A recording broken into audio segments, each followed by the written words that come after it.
This is interesting, however. Apparently, there's a little bit of a rift going on at Fox News.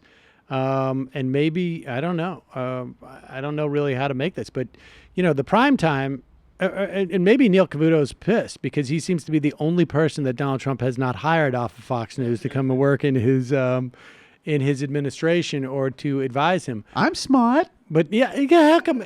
Here's Neil Cavuto. Deciding he's going a little bit, he's going a little like a loose cannon-y. President Trump is fond of calling out the media on fake news, but is he the one giving them very real ammunition? Maybe not intentionally. I'll even give you the benefit of the doubt, Mr. President, and say maybe not deliberately, but consistently, way too consistently.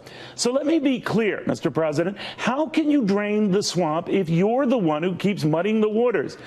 You didn't know about that $130,000 payment to a porn star until you did. Said you knew nothing about how your former lawyer, Michael Cohen, handled this until acknowledging today you were the guy behind the retainer payment that took care of this. You insist that money from the campaign or campaign contributions played no role in this transaction. Of that, you're sure. Thing is, not even 24 hours ago, sir, you couldn't recall any of this, and you seem very sure. Now, I'm not saying you're a liar, you're president, you're busy. I'm just having a devil of a time figuring out which news is fake. Let's just say your own words on lots of stuff give me, shall I say, lots of pause. Like the time you said the Russians didn't interfere in the 2016 election until a lot of Republicans had to remind you they did. Came back months later and you said, well, I never said that Russia didn't meddle in the election when, in fact, you had a lot. Now, none of this makes me a never-Trumper, just always confused. Like when you claimed your tax plan was the biggest in U.S. history when it wasn't, or that the bill you signed to make it all happen would cost you a fortune when it turns out it is going to help make you a bigger fortune, or that your job approval numbers really aren't that bad relative to other presidents at this stage, when they're actually worse than most presidents at this stage.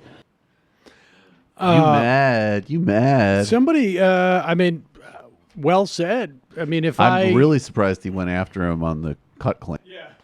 Yeah, on the tax cuts. There does seem to be a little bit of trying to distance Trump from the Republican Party there. But aside from that,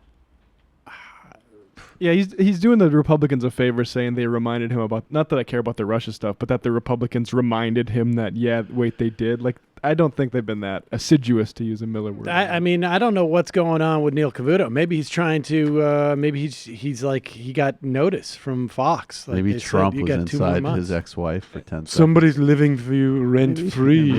Maybe Trump cucked him. How easy is it to imagine Cavuto on MSNBC? Super easy. Says a lot about MSNBC, doesn't it? Yep. I'm Neil Cavuto. I'm not totally cool with Russian interference. Now, here's why we need to terrorize poor people. There's nothing he said there that isn't maybe even more biting than you would hear on MSNBC, for that matter. Yeah. It'll be interesting. It'll be interesting to see what that's about.